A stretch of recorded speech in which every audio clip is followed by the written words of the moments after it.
Dr. Francis Kiko Pangilinan to lead the chamber in prayer. Ilagay natin ang ating mga sarili sa harap ng Diyos. Panginoong Diyos na habag, lumalapit kami sa inyo bilang isang bansa sa aming oras ng katotohanan. Nagpapakumbaba kami at humihiling sa inyo. Magtatag ng katarungan ng gumaling ang aming bayan. Pinapanalangin namin ang lahat ng magiging senator judges at lahat ng opisyal sa parating na impeachment trial. Naway ang magiging pasya, bawat pasya namin ay nakatuntong sa katotohanan, ebidensya at konsensya. Panginoong Diyos na ng katarungan, gabayan niyo kami sa paglilitis na haharapin upang masagot ng tama ang mga tanong na sino ba kami bilang mga Pilipino, bilang isang bayan? Patas ba ang batas dito sa lupang hinirang o kalasag lamang ng makapangyarihan? Tulungan niyo po kaming gawing daan din ito tungo sa katarungan at katotohanan para sa bawat Pilipino, lalo na sa madaling apihin at abusuhin. Panginoong Diyos ng kasaysayan, tulungan niyo po kaming sagutin ang hamon ng panahon at unahin ang interes ng bayan at hindi ng sarili. Tulungan niyo po kaming bigyang bigat ang hatol ng kasaysayan at hindi ng politika. Salamat sa maraming pagkakataon niyo ng pagsagip sa amin sa tila tiyak na kaguluhan at sakuna. Panginoong Diyos na habag, katarungan at kasaysayan, habang nagaganap ang paglilitis, ingatan niyo ang aming bansa laban sa puot, karahasan at kaguluhan, ang galit po ng taong bayan. Gawin po ninyong matinding paghahangad sa katotohanan, sa katarungan, hindi sa paghihiganti. Magtaas po kayo ng mga pinunong naunawaan na ang tungkulin sa bayan ay sagrado, ng mga pinunong tunay na pastol, naglilingkod, hindi inaabuso ang kapangyarihan. Padaluyin ninyo ang katarungan sa Pilipinas na parang ilog at ang katwiran na parang batis na hindi natutuyo. Sa inyong habag ang paglilitis na ito, gawin niyo pong simula ng pagbabago tungo sa katapatan, pananagutan, paghilom ng aming bayan. Sa inyong banal na pangalan, kami ay nananalangin. Amen. Thank you, Senator Pangilinan. The Servus Dei Vocal Ensemble will lead us in the singing of the Philippine National Anthem. The group will also render a song entitled Bagani after singing the National Anthem.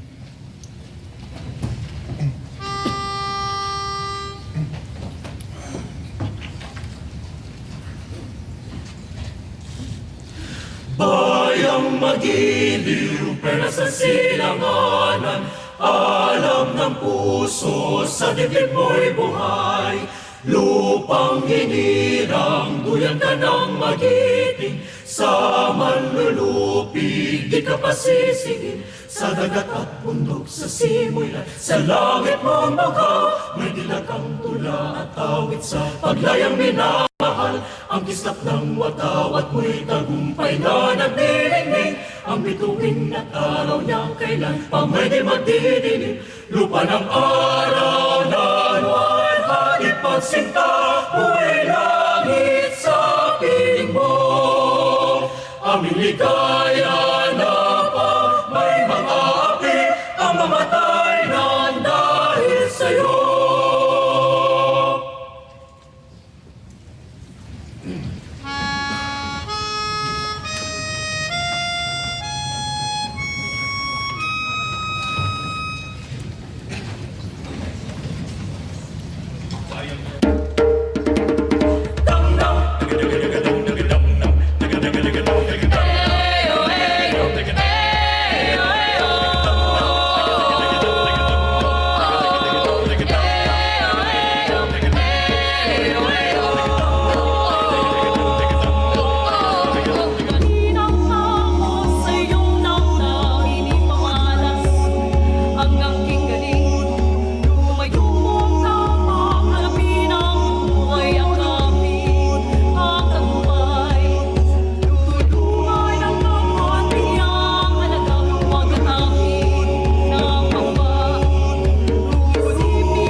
Thank you very much, Servus Dei Vocal Ensemble. Much appreciated.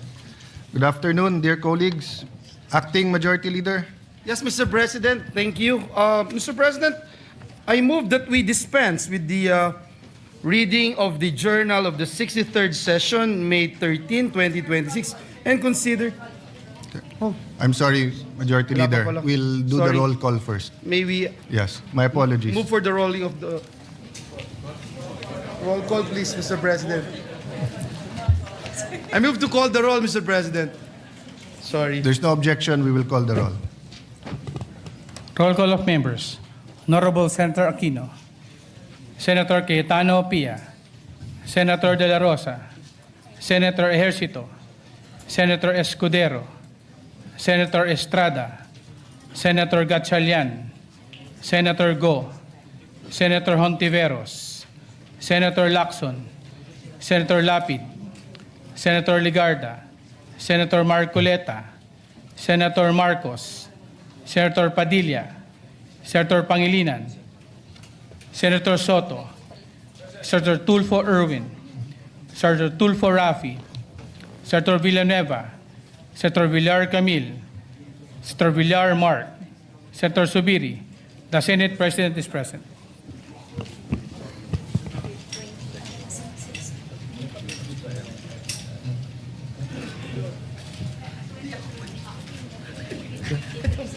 With 23 senators, Senator Bato is absent? Okay, with 23 senators present, the chair declares presence of a quorum. Thank you, Mr. President. Before we proceed, may I just be allowed to recognize guests from the gallery, guests of Senator Ligarda, Mayor Mar Mission of San Remigio Antique, Mr. President. Mr. President, at this juncture, we would like to, first of all, put on record our sincerest thanks and gratitude for the valuable contribution of our Secretary General of the Senate. And I've seen firsthand his sacrifices and willingness to walk the extra mile just to preserve the dignity of the institution. So we just want to put that on record. At the right time, I think we should honor him with a resolution. Yes. And is he also the first to be a SecGen of both the House and the Senate? And to be fair, he actually resigned right away. I asked him to continue, and actually I'm asking him to continue in a different manner. But dear colleagues, the SecGen Mendoza did a great service to both houses. We and I'd wanted like to put on recognize. record, the name is Dong Mendoza, Yes. former congressman of the great province of Batangas. And with that, Mr. President, and following the relinquishment of the position by our former Secretary of the Senate, I move that we proceed to the election of a new Secretary of the Senate. So move, Mr. President. Yes. I consulted the minority leader, and because the SecGen will also be the clerk of court of the impeachment proceeding. So there are no objections. We will proceed. Thank you, Mr. President. Mr. President, in accordance to Rule 2, Section 2 of the Rules of the Senate, may I respectfully nominate Jose Luis Garcia Montales as the new Secretary of the Senate. So move, Mr. President. Is there any objection? Hearing none. Thank you, Mr. President. And there being no other nominations, may I respectfully move that the period of nominations be closed. So move, Mr. President. Is there any objection? Hearing none. The motion is approved. Pursuant to the rules of the Senate, there being no other candidate for the position of Senate Secretary, the voting will be viva voce. Those voting for Attorney Montales, please say aye. The ayes have it. Congratulations, Attorney Jose Luis Montales. Those who are against, say nay. Okay. Thank you very much for... The ayes have it. And Jose Luis Montales is hereby declared as proclaimed as the Secretary of the Senate, the second to have been both SecGen of the House and the Senate. Thank you, Mr. President. May I move for a minute suspension to allow our new Senate Secretary to ascend the rostrum and take his oath. So move, Mr. President. No, thank you. Thank you.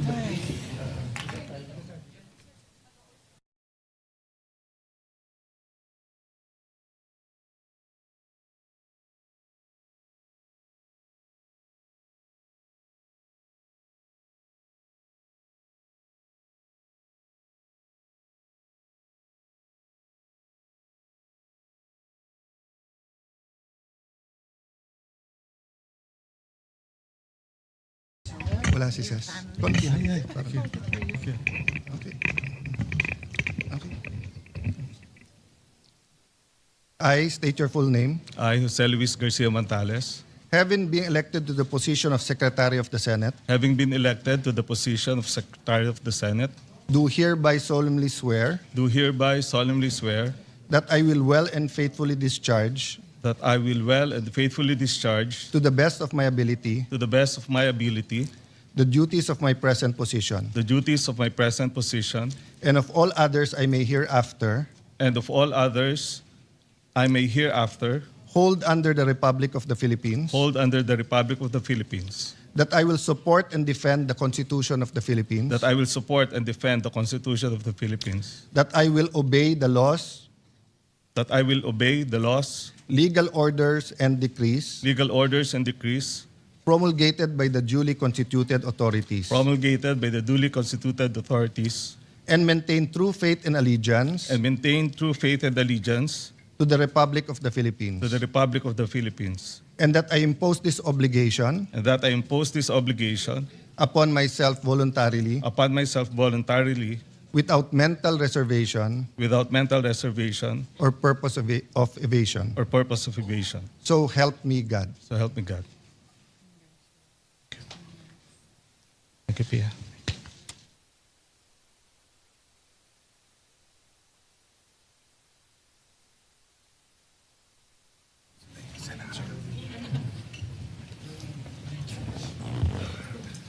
Nandiyan na yung sana.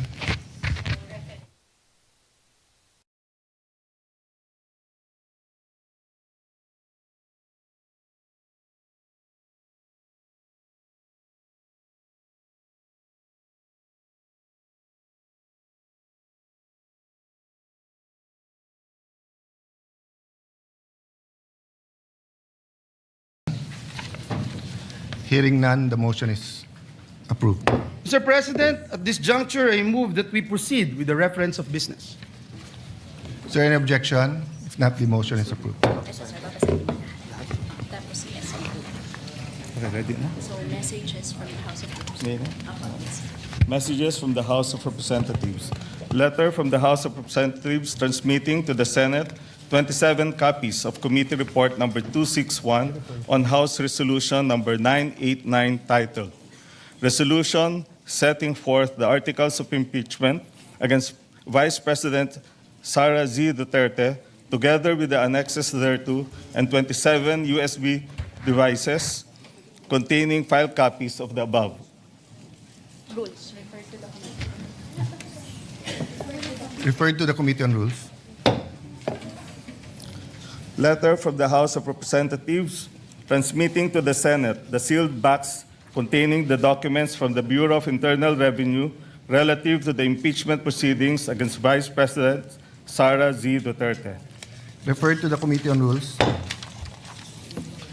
Letter from the House of Representatives informing the Senate that, in accordance with Section 16, Rule 6 of the Rules of Procedure in the impeachment proceedings of the House of Representatives, 20th Congress, Representatives Luis Ro, Ridon, Gutierrez, Zamora, Defensor, Diokno, De Lima, Bagao, Flores, Suwan, and Chua have been elected as prosecutors in the impeachment trial against Vice President Sara Duterte. Referred to the Committee on Rules.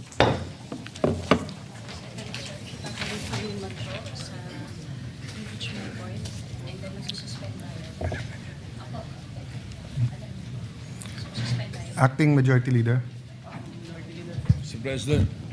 Yeah, Mr. the President. Minority Leader is recognized. I heard, and we saw the notice, the message from the House of Representatives, and you have referred the articles of impeachment to the Committee on Rules. May we know if we have already constituted the Committee on Rules? The Committee on Rules is in the acting capacity. So in accordance with Section 19, the same members and Senator Villanueva. Actually, for your information, Minority Leader, we were in caucus and wanted to meet also the minority to start reading the committee chairmanships, but we thought it prudent to convene the court first. And then when we remove our, after we convene the court and suspend, we can go back into session to start reading the committees. So I take it that right now the chairman of the Committee on Rules is in an acting capacity. Yes, Senator Villanueva. And an the acting. membership at this point would only be the ex officio members. And the members before all positions were declared holdover vacant. from the previous, yes, in accordance with Section 19. Will you refresh me with Section 19, Your Honor, Mr. President? Because Yes, yes. And to be fair, because in that Senator case- Pangilinan has a interpretation question. That's why we referred this to the Committee on Rules. Okay. The chairman and the members of the permanent committee shall commence in the exercise of their duties upon election. They shall cease when their successors shall have been elected or designated. So since we have not yet elected or designated their successors, except for the majority leader, our interpretation that it continues. But Senator Pangilinan did bring up the seeming conflict that if it's all seats vacant, then Yes, it's vacant. But precisely. then my initial statement was that you harmonize the rules, and if you harmonize it with pragmatically with what's happening, then we should never have a complete vacancy. Having said that, it is with the Committee on Rules, but I don't think Senator Villanueva scheduled it for hearing until we have the permanent members, just to be sure. And we hope to start doing that this afternoon. we will accept that for now, Mr. Yes. President. Thank you, Minority Leader. We make a note of the manifestation. Thank you. And I will note and recognize not only your observations today, but the observation of Senator Pangilinan. And if we need to clarify later on, it'll be a good opportunity for us to look at the rules, given the 1392 present setup, unless we are overtaken by events. Yes. Okay. Majority Leader?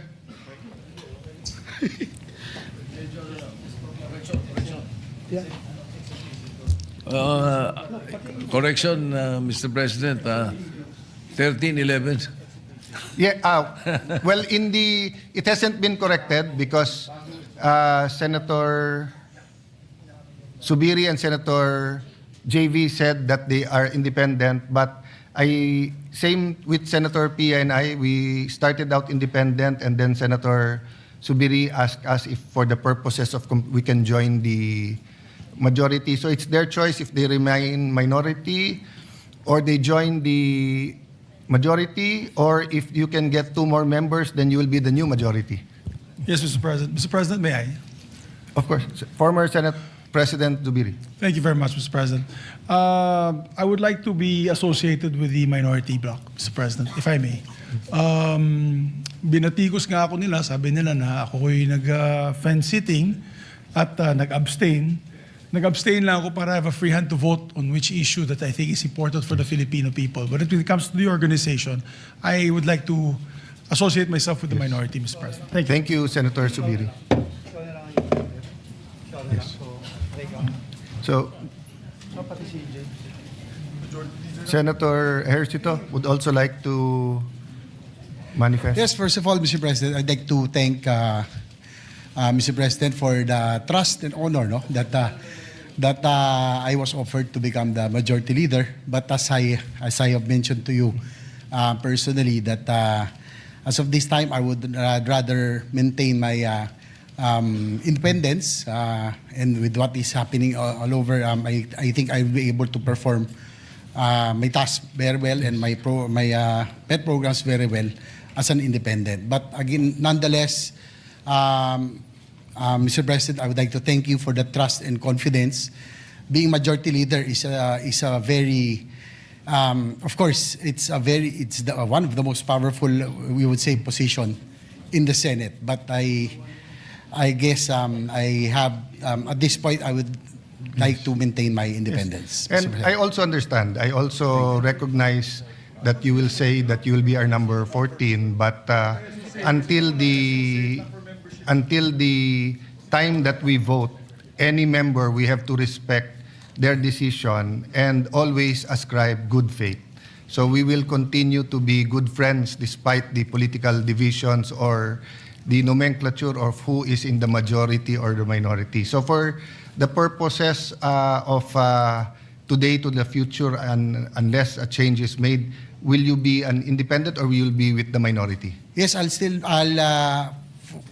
for now, Mr. President, I'll be with the minority. Okay. But again, I would like to thank you for Yes. that and for the respect. And we will all still be friends no matter what. Thank you, Mr. Thank you, President. Senator Ejercito. So the Secretariat has that noted, and we can now compute the membership at a 13-11 proportion. So that we do not, we're not accused of any delay. Acting Majority Leader, what's your pleasure Yes, Mr. about the President. articles of Yes, impeachment? that Mr. has been President, just to referred? put on record, as Senator JV made mention, his statement is for the purposes of proportional representation in the membership of committees. Also, Mr. President, Senator Lacson asked this representation to put also on record the membership of the Senate Committee on Rules or ex officio members would have to be the new ex officio members. So just to put Yes. that on record, Mr. President. That's a correct observation Yes. from Senator Lacson. Thank you. Mr. President, with the permission of the body, the articles of impeachment have been referred to the Committee on Rules. May I respectfully move to refer the articles of impeachment to the impeachment court. I so move, Mr. President. Is there any objection? There's no objection. It is so referred. Mr. President, may I move that we suspend the session to convene the impeachment court. So move, Mr. President. If there's no objection, we will suspend and convene the impeachment court.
What do you think?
The 20th Congress is hereby called to order. May we request former Senate President Minority Leader Senator Vicente C. Soto to lead the chamber in prayer. Heavenly Father, we come before you today with humble hearts, seeking your presence, your wisdom, and guidance.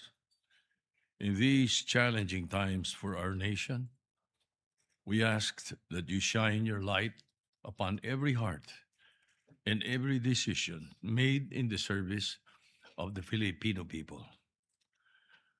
Lord, we pray for integrity to prevail over dishonesty, for humility to overcome pride, and for truth to silence deception.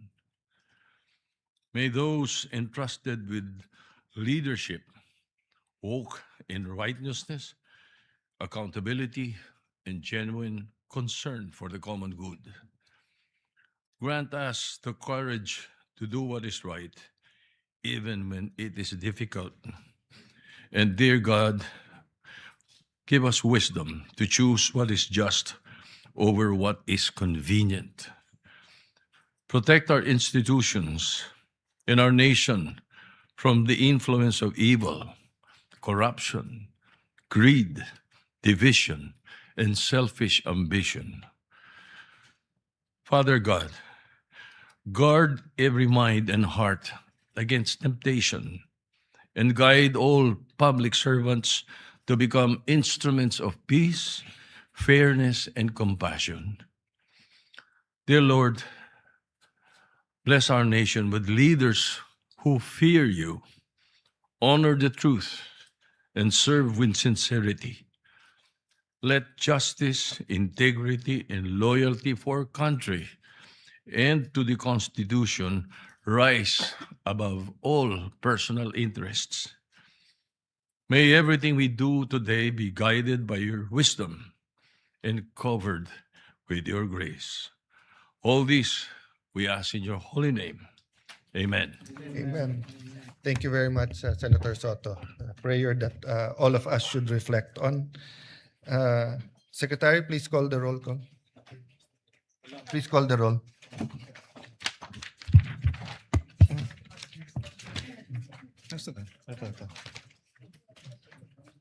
Roll call of members. The Honorable Senator Aquino, Senator Cayetano Pia, Senator De La Rosa, Senator Ejercito, Senator Escudero, Senator Estrada, Senator Gatchalian, Senator Go, Senator Ontiveros, Senator Lacson, Senator Lapid, Senator Ligarda, Senator Marcoleta, Senator Marcos, Senator Padilla, Senator Pangilinan, Senator Soto, Senator Tulfo Erwin, Senator Tulfo Rafi, Senator Villanueva, Senator Villar Camille, Senator Villar Mark, Senator Zubiri, Senate President Cayetano Alan is present. With 22 senators present, the chair declares the presence of a quorum.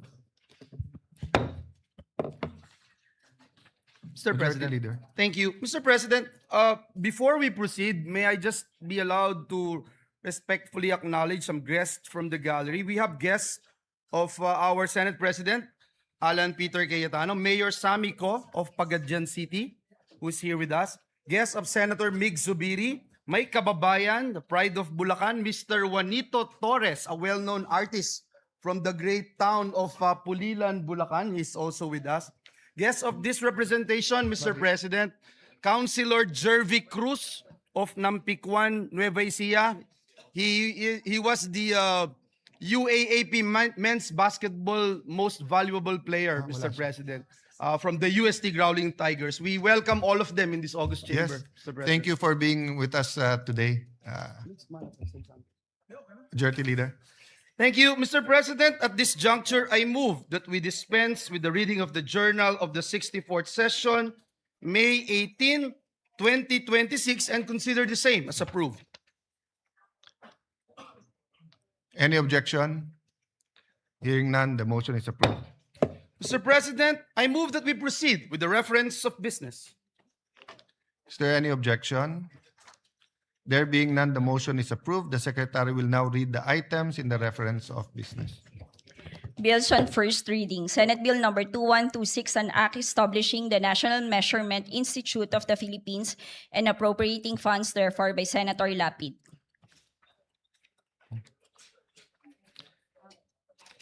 Referred to the Committee on Science and Technology, Civil Service, Government Reorganization, and Professional Regulation, Ways and Means, and Finance. Senate Bill number 2127, an act extending the corporate life and expanding the powers of the Philippine International Trading Corporation, amending for the purpose PD number 1071, otherwise known as the Revised Charter of the Philippine International Trading Corporation by Senator Lapid. Refers to the Committee on Government Corporation and Public Enterprise, Trade, Commerce, Entrepreneurship, and Finance.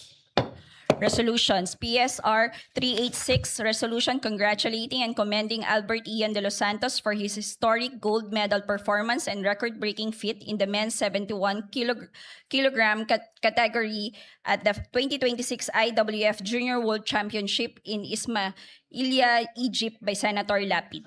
Referred to the Committee on Rules. 387, resolution congratulating and commending Filipina Tech leader Kat Borlongan for being honored as a Knight Chevalier of the National Order of Merit, Order National du Mérite by the Republic of France by Senator Lapid. Referred to the Committee on Rules. 388, resolution urging the Department of Health to strengthen food safety, sanitation, and public health measures following the discovery of drug-resistant bacteria in street-sold palamig beverages in Tondo, Manila by Senator Lapid. Referred to the Committee on Health and Demography. 389, resolution congratulating and commending Team Pilipinas and Siniende of St. Pedro Poveda College for winning the gold medal in the Open Hip Hop Division of the 2026 International All-Star Federation Dance Worlds Championship held in Orlando, Florida by Senator Lapid. Referred to the Committee on Rules. 390, resolution urging the Land Transportation Office to conduct a comprehensive study on the implementation of programs promoting the use of reflective and high visibility gears during nighttime to enhance road safety and prevent accidents nationwide by Senator Lapid. Referred to the Committee on Public Services. 391, resolution congratulating and commending Regine Velasquez Alcacid for being named as the first ever Woman of the Year by Billboard Philippines by Senator Lapid. Referred to the Committee on Rules. Committee reports. Committee report number 63 submitted by the Committee on Local Government on House Bill number 7554 introduced by Representatives Fresnedi and Miraflores, an act declaring December 19 of every year as a special non-working holiday in the city of Muntinlupa to be known as Muntinlupa Foundation Day, amending for the purpose RA number 9191, otherwise known as an act declaring the first day of March of every year as a special non-working holiday in the city of Muntinlupa to be known as the Muntinlupa City Charter Day, recommending its approval without amendment. Sponsor, Senator Estrada.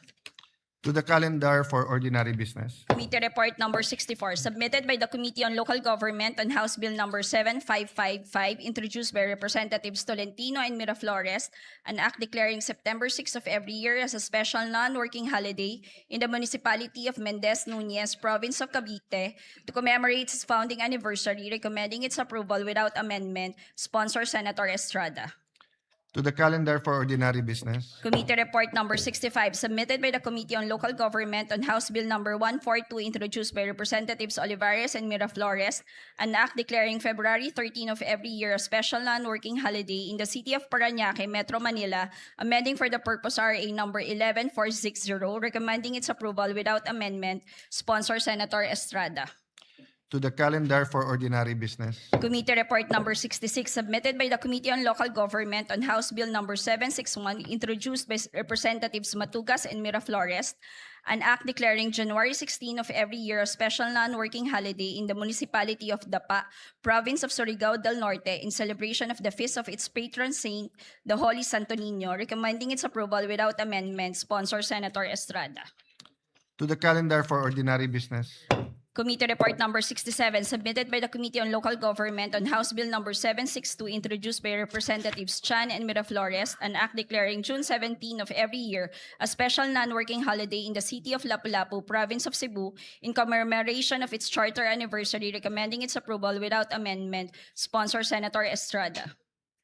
To the calendar for ordinary business. Committee Report Number 68, submitted by the Committee on Local Government on House Bill 1510, introduced by Representatives Yap E. et al., an act declaring July 15 of every year a special non-working holiday in the whole Cordillera Administrative Region in commemoration of its founding anniversary, to be known as Cordillera Day, recommending its approval without amendment. Sponsor Senator Estrada. To the calendar for ordinary business. Committee Report Number 69, submitted by the Committee on Local Government on House Bill Number 1538, introduced by Representatives Bolilla and Miraflores, an act declaring June 9 of every year as a special non-working holiday in the municipality of Rosario, province of Batangas, in celebration of its founding anniversary, recommending its approval without amendment. Sponsor Senator Estrada. To the calendar for ordinary business. Committee Report Number 70, submitted by the Committee on Local Government on House Bill Number 1539, introduced by Representatives Bolilla and Miraflores, an act declaring November 11 of every year as a special non-working holiday in the municipality of Taysan, province of Batangas, in celebration of its founding anniversary, recommending its approval without amendment. Sponsor Senator Estrada. To the calendar for ordinary business. Second. Suspend lang 1 minute. Session suspended.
Madam President, at this juncture, may we proceed with the additional reference of business? Please proceed. Additional reference of business. Message from the House of Representatives. Letter from the House of Representatives informing the Senate that on May 5, 2026, it passed the following House bills in which it requests the concurrence of the Senate. House Bill number 8466, an act instituting the National Land Use Policy, providing the implementing mechanisms, creating for the purpose the National Land Use Commission, and appropriating funds therefore. Referred to the Committees on Sustainable Development, Goals, Innovation, Futures Thinking, and Finance. 8647, an act strengthening and expanding the Pantawid Pamilyang Pilipino Program, amending Republic Act number 11310, otherwise known as the Pantawid Pamilyang Pilipino Program Act. Referred to the Committees on Social Justice, Welfare, and Rural Development, and Finance. 7704, an act expanding the prohibited acts of discrimination against women on account of sex, amending for the purpose PD number 442, otherwise known as the Labor Code of the Philippines, as amended. Referred to the Committees on Labor, Employment, Human Resources, Development, Women, Children, Family Relations, and Gender Equality. 8461, an act granting the Katigbak Enterprise, San Pablo City Incorporated, a franchise to construct, install, establish, operate, and maintain radio and television stations in the Philippines. Referred to the Committee on Public Services. 755, an act establishing a district office of the Land Transportation Office in the city of Sagay, Negros Occidental. 2623, converting the Extension Office of the Land Transportation Office in Zamboanga City, Special Economic Zone, and Freeport into a district office and appropriating funds therefore. 3279, establishing a regular district office of the Land Transportation Office in the municipality of Viga, province of Catanduanes, and appropriating funds therefore. 4477, establishing the LTO office in the municipality of Taytay, province of Palawan, and appropriating funds therefore. 8609, upgrading the LTO district office in the city of Batac, province of Ilocos Norte, from Class D to Class C, and appropriating funds therefore. 8610, expanding the registration and issuance of licenses in the Pasig District Office of the LTO and appropriating funds therefore. 8611, upgrading the District Office of the Land of the LTO in the municipality of Naval, province of Biliran, from Class D to Class B, and appropriating funds therefore. Referred to the Committees on Public Services and Finance. 1866, establishing the Camarines Norte 1st District Engineering Office of DPWH in the municipality of Labo, province of Camarines Norte, renaming the existing district engineering office in the municipality of Daet as the Camarines Norte 2nd District Engineering Office and appropriating funds therefore. 2206, creating a district engineering office in the 6th Legislative District of the province of Batangas and appropriating funds therefore. 3535, creating a district engineering office in the 6th Legislative District of the province of Isabela and appropriating funds therefore. Referred to the Committees on Public Works and Finance. 8497, naming the entire stretch of the Santander Barili Toledo National Road traversing barangay San Sebastian, Colase, Dalahican, Tangbo, Bonbon, Poblacion, and Suba in the municipality of Samboan through barangays Mantalongon, Tubod, Dakit, Kalubihan, Patupat, Azucena, Santa Ana, Poblacion, and Maghanoy, Kingbuangan, Sayao, Minolos, and Giwanon in the municipality of Barili, province of Cebu as the Pablo P. Garcia Highway. 8498, naming the diversion road commencing at the Ormoc Baybay Southern Leyte Boundary Road in Barangay Bantigue and traversing Barangay Sumanga, Patag, Donghol, Biliboy, and San Pablo up to the diversion junction at the Palo Carigara Ormoc Road in the city of Ormoc, province of Leyte as the Mayor Vicente G. Torres Sr. Avenue. 8499, naming the road from Barangay West Junction of Hermosilla Drive through Barangay North Rizal Extension Road up to Barangay Donghol, Donghol Lake Imelda Road, which is also referred to by the Department of Public Works and Highways as the Ormoc Lake Imelda National Tertiary Road in the city of Ormoc, province of Leyte as the Judge Benjamin Pongo Sr. Avenue. Referred to the Committee on Public Works. 8496, renaming the Tawi-Tawi Regional Agricultural College as the Tawi-Tawi State College, expanding its curricular offerings and strengthening its governing board. Referred to the Committee on Higher Technical and Vocational Education. 857, 7. Converting the Balicuatro College of Arts and Trades in the Municipality of Allen, Province of Northern Samar into a polytechnic institution to be known as the Northern Samar Polytechnic Institute and appropriating funds therefore. 8578. Establishing a polytechnic institution in the Municipality of Mutyong, Province of Samar to be known as the Mutyong Polytechnic Institute and appropriating funds therefore. 8579. Converting the Cagayan de Oro School of Arts and Trades in the City of Cagayan de Oro into a polytechnic institution to be known as the Cagayan de Oro Polytechnic Institute and appropriating funds therefore. 8580. Converting the Northern Mindanao School of Fisheries in the Municipality of Buenavista, Province of Agusan del Norte into a polytechnic institution to be known as the Northern Mindanao Polytech Institute and appropriating funds therefore. 8581. An act establishing a polytechnic institution in the Municipality of Pulangi, Province of Albay to be known as the Pulangi Polytechnic Institute and appropriating funds therefore. 8582. Converting the Dipolog School of Fisheries in the City of Dipolog, Province of Zamboanga del Norte into a polytechnic institution to be known as the Zamboanga del Norte Polytechnic Institute of Fisheries and appropriating funds therefore. 8583. Converting the Agusan del Sur School of Arts and Trades in the Municipality of Prosperidad, Province of Agusan del Sur into a polytechnic institution to be known as the Agusan del Sur Polytechnic Institute and appropriating funds therefore. 8584. Converting the Sorsogon National Agricultural School in the Municipality of Castilla, Province of Sorsogon into a polytechnic institution to be known as the Sorsogon Polytechnic Institute and appropriating funds therefore. 8612. Establishing a polytechnic institution in the Municipality of Santa Maria, Province of Bulacan to be known as the Santa Maria Polytechnic Institute and appropriating funds therefore. Referred to the Committees on Higher Technical and Vocational Education and Finance. 8626. Establishing a College of Medicine in the Eastern Samar State University in the City of Borongan, Province of Eastern Samar and appropriating funds therefore.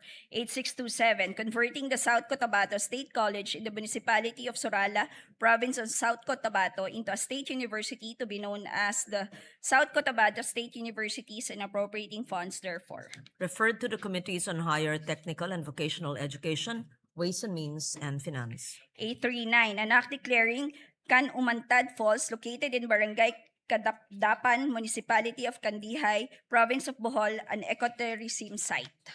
842. Declaring Cancoca Hills located in Barangay Cambane, Municipality of Kandihay, Province of Bohol, an ecotourism destination.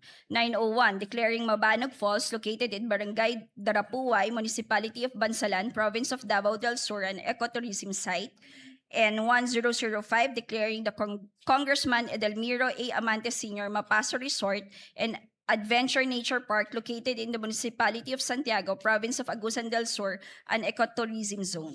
Referred to the Committees on Tourism, Environment, Natural Resources, and Climate Change and Finance. 1663. Establishing the Battle of the Sibuyan Sea Memorial Shrine in the Municipality of Kahidjokan, Province of Romblon, and declaring it a tourism destination. Referred to the Committees on Tourism and Finance. 1664. Declaring the Binukot Beach area located in Barangay Bunsuran, Municipality of Ferrol, Province of Romblon, an ecotourism destination. Referred to the Committees on Tourism, Environment and Natural Resources, and Climate Change and Finance.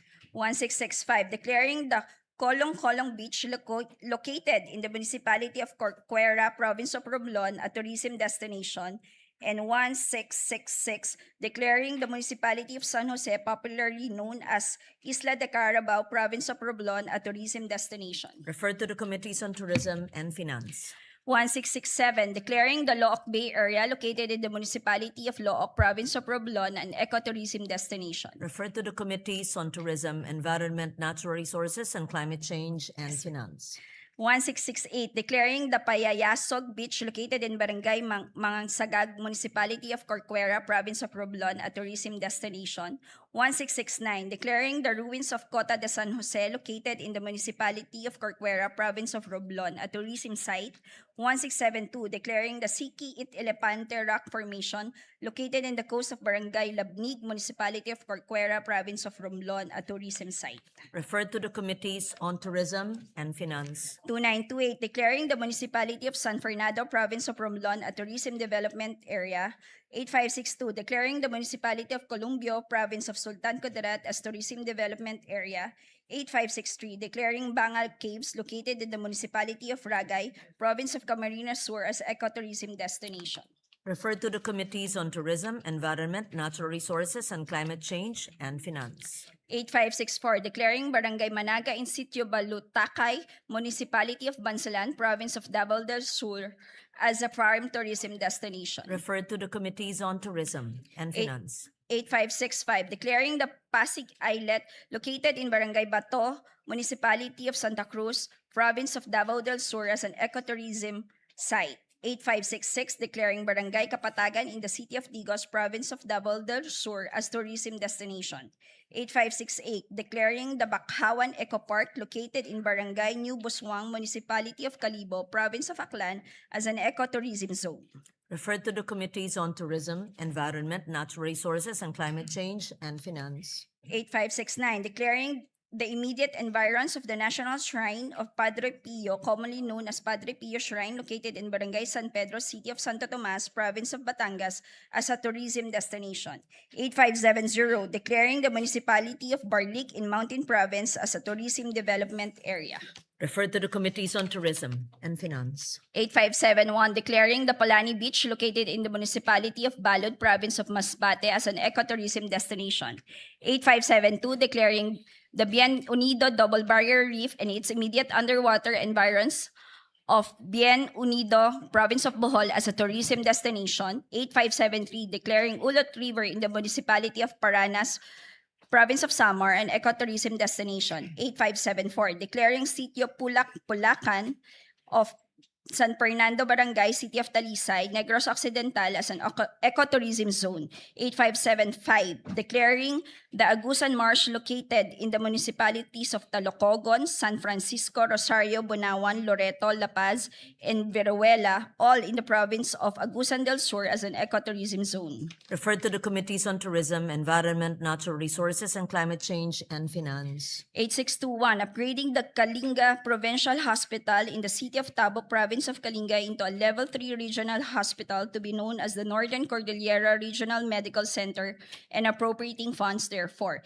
8622, establishing in the city of Valencia, province of Bukidnon, a multi-specialty hospital and research center to be known as the Bukidnon Farmers Research and Medical Center and appropriating funds therefore. And 8623, renaming the Jose B. Lingad Memorial General Hospital in the city of San Fernando, province of Pampanga to Jose B. Lingad Medical Center, increasing its bed capacity from 1,000 to 1,500 beds, upgrading its professional healthcare services and facilities, authorizing the increase of its medical personnel and appropriating funds, therefore repealing for the purpose RA number 11359. Referred to the Committees on Health and Demography and Finance. 8457, granting a legislative franchise to Cagayan 1 Electric Cooperative to construct, install, establish, operate, own, manage, and maintain a distribution system for the conveyance of electric power to the end users in the city of Tuguegarao and municipalities of Peña Blanca, Enriles, Solana, Amulong, Piat, Santo Niño, Tuwao, Rizal, Igig, Alcala, and Bagao, province of Cagayan. 8458, granting a legislative franchise to Isabela 1 Electric Cooperative to construct, install, establish, operate, own, manage, and maintain a distribution system for the conveyance of electric power to the end users in the cities of Kawayan, City of Santiago, municipalities of Angandanan, San Guillermo, Ramon, San Mateo, San Isidro, Alicia, Etchague, Cordon, Jones, San Agustin, Cabatuan, Luna, and Reyna Mercedes, province of Isabela. 8459, granting a legislative franchise to First Candaduanes Electric Cooperative to construct, install, establish, operate, own, manage, and maintain a distribution system for the conveyance of electric power to the end users in the municipalities of Bagamanok, Baras, Bato, Karamoran, Kigmoto, Pandan, Panganiban, San Andres, San Miguel, Viga, and Verac, Catanduanes. And 8460, an act granting a legislative franchise to Occidental Mindoro Electric Cooperative to construct, install, establish, operate, own, manage, and maintain a distribution system for the conveyance of electric power to the end users of Magsaysay, San Jose, Rizal, Calintaan, Sablayan, Santa Cruz, Mamburao, Abra de Ilog, Paluan, province of Occidental Mindoro. Referred to the Committee on Public Services. Madam President, if I may, Majority Leader. Thank you. Madam President, before we proceed, may I just be allowed to recognize some guests from the gallery? Guests of Senator Ligarda, Regional Director John Montero of BJMP Region 6, and Mr. Sergio Dava Jr. of the Provincial Government of Antique. Also, guest of this representation is Kasim Mirza from the University of Santo Tomas. We welcome all of them in this August chamber. We welcome you to the Senate. Madam President, having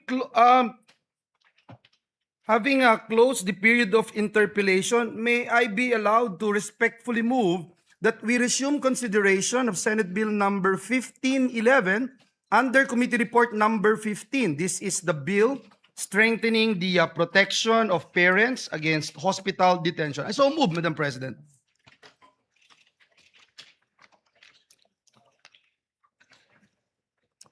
Which bill is that?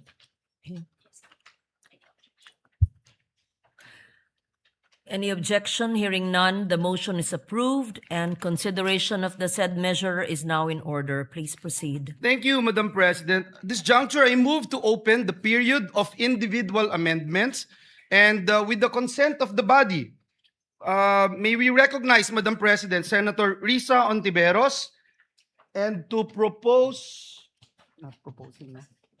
Oh, the chair, the sponsor of the measure, Senator Risa Ontiveros, to propose amendments, Madam President. I so move.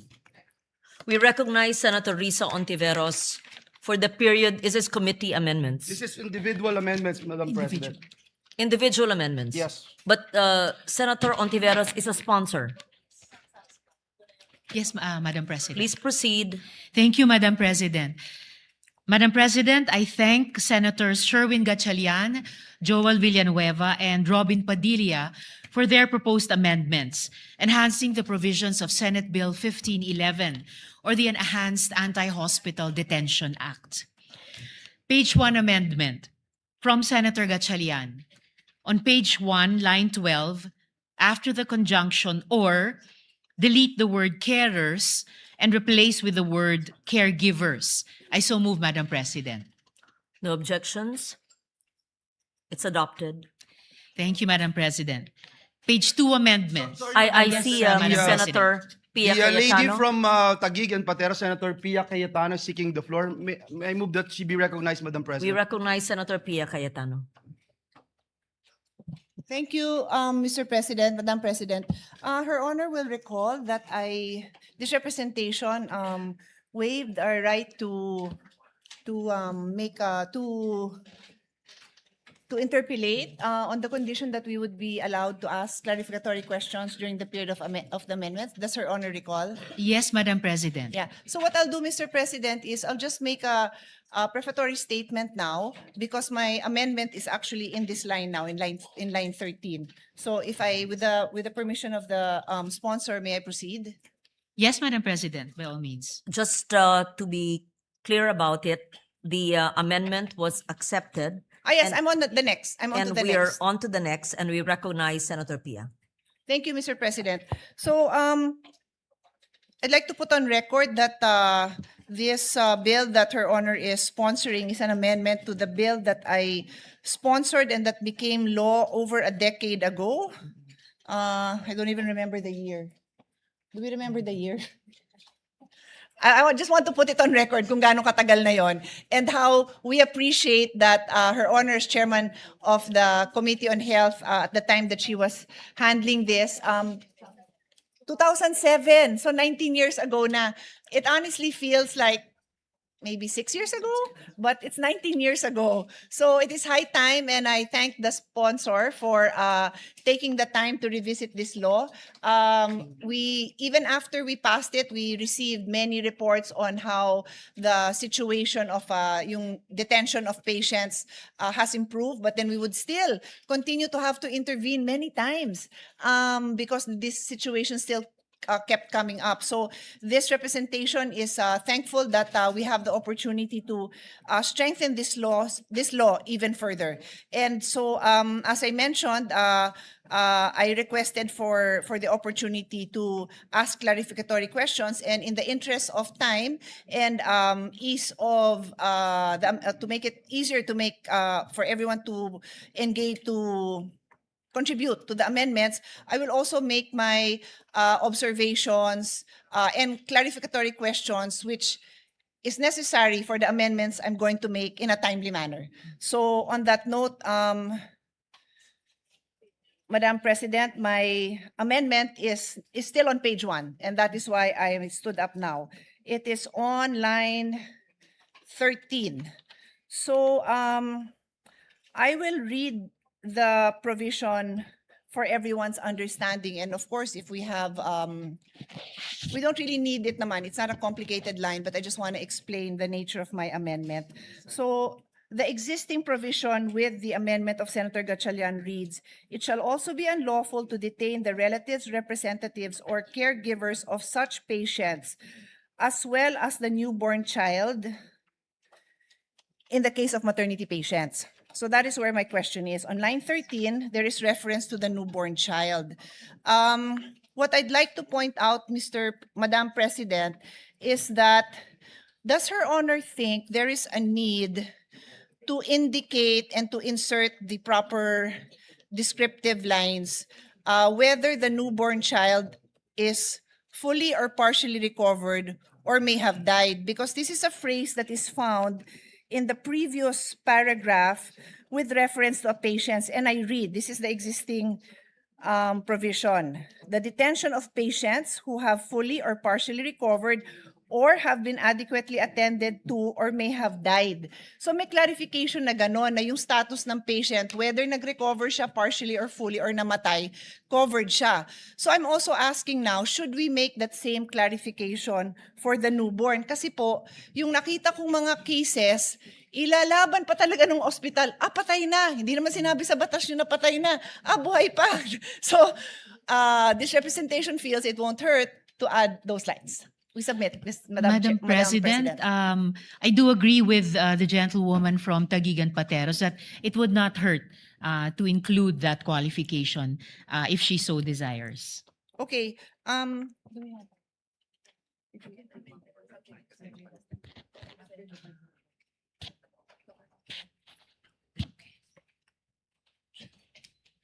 Then we will make the amendment, Madam President.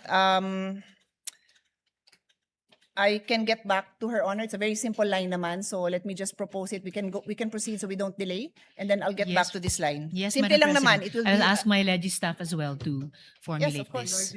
this. I would just like to clarify. Before this, we accepted the amendment, and this will be another sentence, the next sentence. May you just please read it, and then we say subject to style, or depending on the consultation with the sponsor. Yes. Well, the more or less subject to style, it would be newborn child who has fully or partially recovered or who has been adequately attended to or who may have died. Similar to the above provision. We submit, Madam President, subject to style. If the sponsor so agrees, then the amendment you're supposed to accept it if you would agree. Just to add, Unless Madam there's any President, to objection. my earlier acceptance, although this second paragraph of Section 1 is originally supposed to refer to that nefarious practice of palit ulo, but as I mentioned, it would not hurt if the gentlewoman so desires to add that qualification of whether having fully or partially recovered and having been adequately attended to or may have died to the phrase newborn child, Madam President. It is therefore accepted by the sponsor. It is accepted, Madam Subject to President. I just style. made a record that the original focus of this paragraph was that palit ulo practice. That is clear. But just to be clear, the focus doesn't change. This amendment in fact strengthens that whether buhay po or patay na po, covered, hindi nila pwedeng, it strengthens the right That of is understood. the mother to Yes. to be able to bring home her child.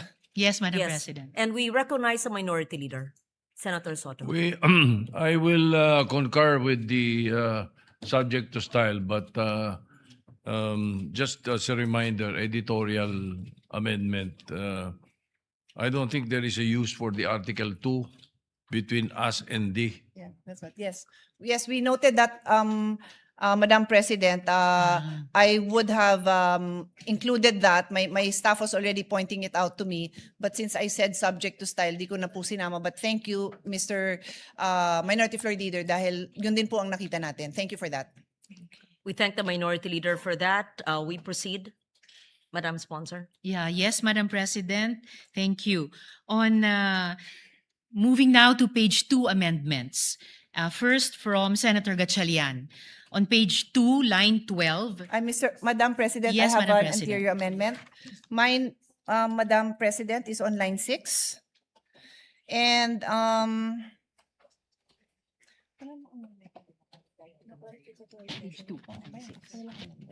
so actually, there may be no need for an amendment. It's just to clarify the intention here so that again, when this bill, when these amendments become law, we make it very clear what the legislative intent is.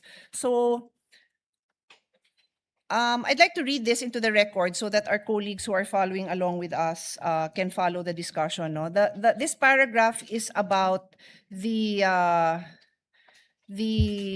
patient who expresses a desire to be admitted to a non-private room and yet naipasok siya sa private room. So, explain ko lang po ang concern ko. No? So, I'll read that paragraph first. The amendment of the sponsor states, patients who stayed in private rooms shall not be covered by this act. So, ibig sabihin, hindi ka pwede mag-avail ng itong anti-detention kung nasa private room ka. Unless the said patient, notwithstanding one's expressed desire to be admitted to a non-private room, was admitted to a private room for the following reasons. A, no non-private room is available in the hospital, medical city, etc. B, the physician or other medical professionals of the hospital, medical clinic, or other facility deemed it to be in the best interest of the patient to be admitted. So the observation and the legislative intent that I want to put on record is on letter B, na kaya naipasok sa private room ang pasyente dahil yung doktor niya or other professional, medical professional of the hospital or health center deemed it in the best interest of the patient to be admitted. Yun ho ang intention, tama ba, Madam Sponsor? That's right, Madam President. Okay. And so, what this representation would like to emphasize now is that the legislative intent for the physicians overriding the desire, the expressed desire of the patient to be put in a non-private room is only for purpose of showing that in this case, that patient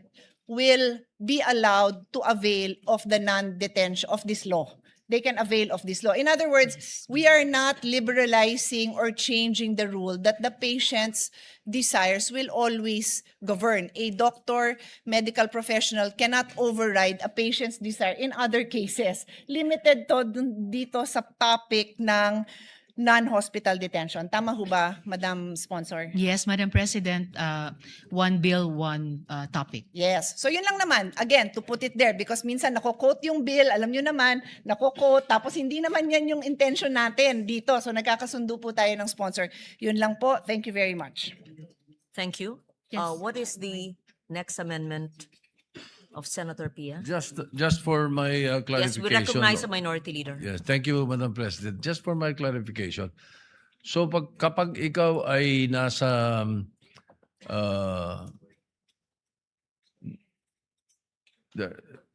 in a private room, you know, you're in a private room, the law does not apply to you? This law does not apply to you? Is that it? That is right, Madam President. So kung nasa non-private room ka, ano babayaran mo ron? Di ba wala ka naman talagang babayaran doon? Sa private room kami babayaran eh. It's actually the So case. why are we Sorry. exempting Minority Leader. them? It's actually the case po, Madam President, good Minority Leader, that even patients po na-admit halimbawa sa mga ward, sa mga basic accommodation, kahit sila po ay nag-a-accrue po ng out-of-pocket expenses. Yes, I agree. Madam So, kaya hindi pa pwede this law is very important for them. Ano? Gusto nga natin to. And it's a variation of the original law by Senator Pia Cayetano. But then again, ang understanding ko in the language is kapag ikaw ay sa private room, they can detain you pag hindi ka makabayad. The intent, Madam President, is that in the contexts and under the conditions specified in this bill at dinagdagan po natin from the original law, may recourse po yung pasyente under this law. It is not to say na kung recourse. iba pa po ang circumstansya niya, wala na siyang ibang remedies under the law, but it may be other laws. Ito po, specific to those. What kung saan recourse ito kaya would that be? For example, we have a patient in a private room, may cirrhosis of the liver, and then sabi ng mga doktor, wala na pag-asa ito. Iuwi nyo na lang. Hindi maiuwi, walang pambayad. Hindi papayagan ng ospital. They do not fall in the category of this law. Or this bill, I'm sorry. Unfortunately, Madam President, in the case of that patient, yung medical decision po ng attending physician niya ang magpe-prevail. Well, The answer, if Her Honor will allow. Certainly, Madam Yeah, President. at least, Yes. thank you. At Senator least Pia. during the time that we sponsored the original bill, iba lang yung requirements ng private hospital. They have the liberty to, nagpapauwi naman yan sila, and we really don't support any detention under any condition. But because they chose a private room, minsan ang mahal din talaga ng rooms na pinipili nila, may iba silang kondisyon. So they may be requiring promissory note, guarantor, ang daming requirements bago nila palabasin. In this case, very specific yung rule na no detention, and then later on in other provision, there are also requirements pa rin to produce something, but that is what the law is dictating. Hanggang dito lang ang pwede nyong i-require. Pag private na, then the hospitals can make other requirements, Mr. President, to secure the payment that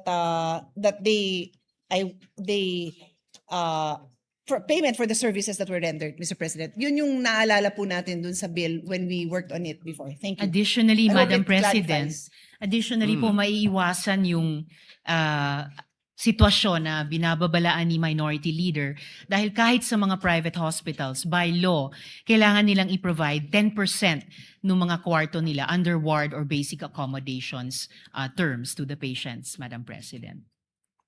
well, just for the record, so that when this bill becomes law, the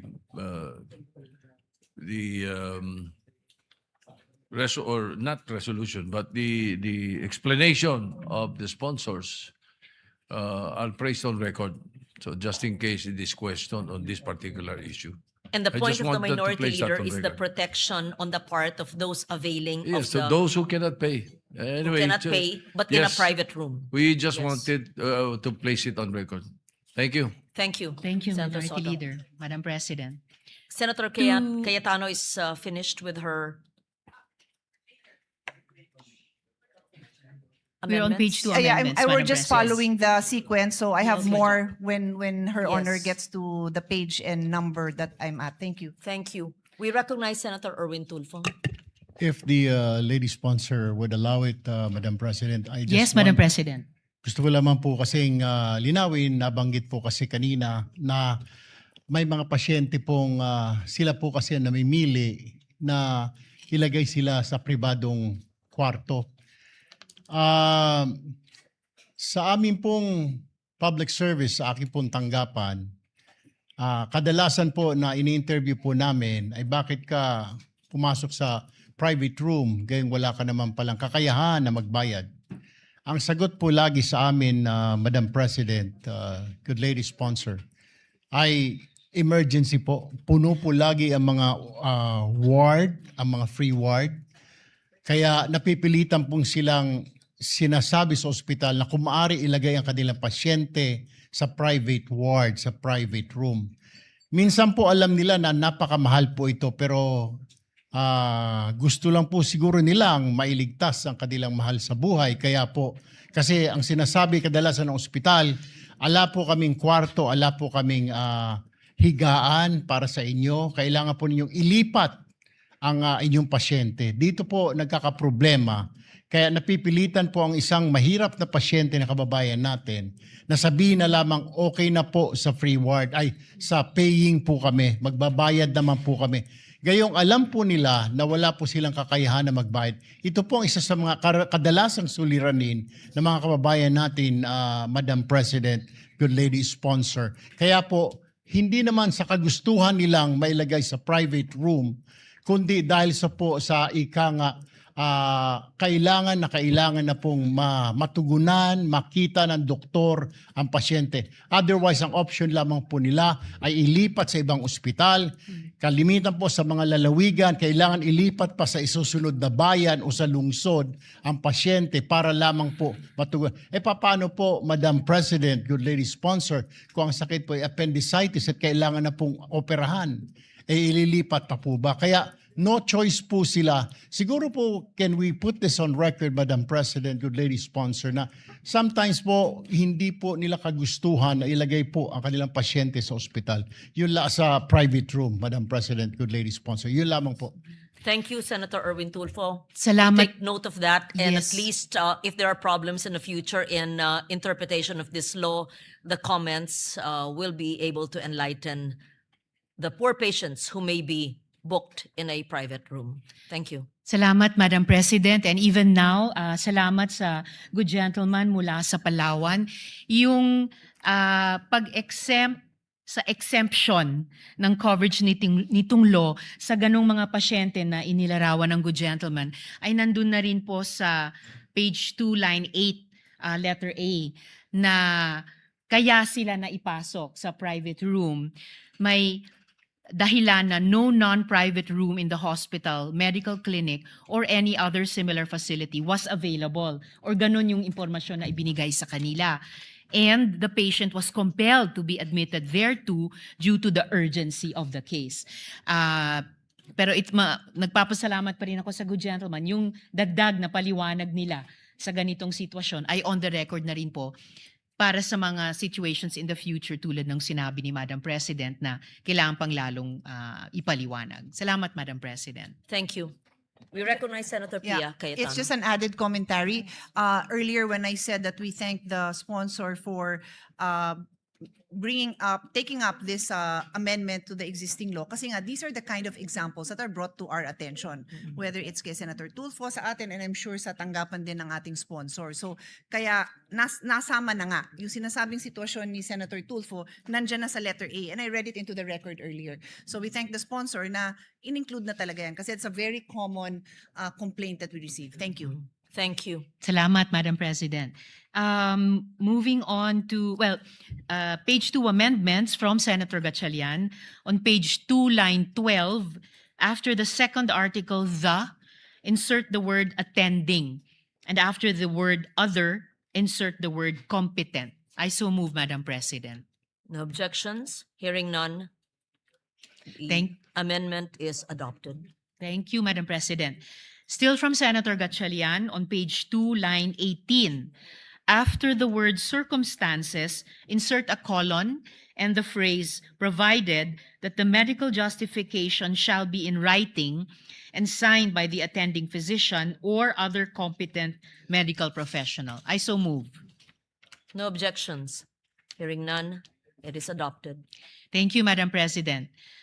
From this representation and Senator Gatchalian, still on page 2, between lines 18 and 19, insert the following paragraph. For purposes of this act, detention refers to any act of restraining a person from leaving the hospital, clinic, or similar facility on grounds of non-payment, in part or in full, of hospital bills, medical expenses, or professional fees. It includes the refusal to A, physically discharge or to issue documents necessary for discharge, interment, or benefit claims. B, remove medical devices when removal is medically appropriate. Or C, release a cadaver of a deceased patient to the surviving relatives. I so move, Madam President. No objections. Hearing none, it is adopted. Thank you, Madam We President. recognize Senator Pia Cayetano. Yes, Madam President.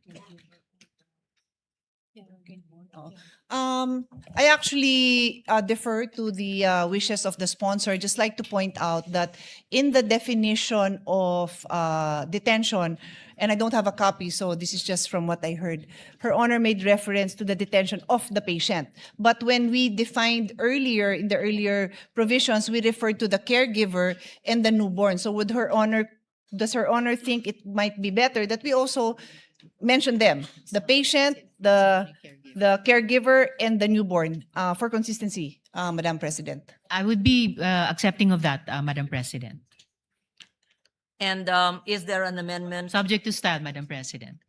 The addition of those Yeah, terms. the amendment would be after the word patients, the caregivers, or the newborn. We submit. May we hear the whole sentence from the sponsor?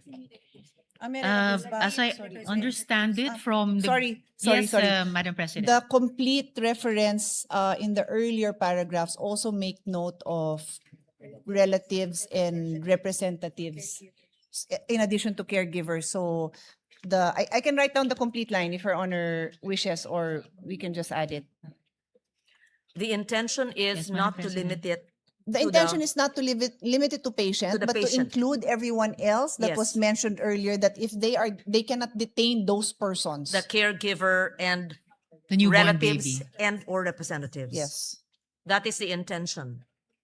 So we'll include that same enumeration in this provision. I don't have a copy. I'm sorry. So I can't make reference to which line because I don't have a copy of the amendment. Yes. Again, Madam President, I accept subject to style.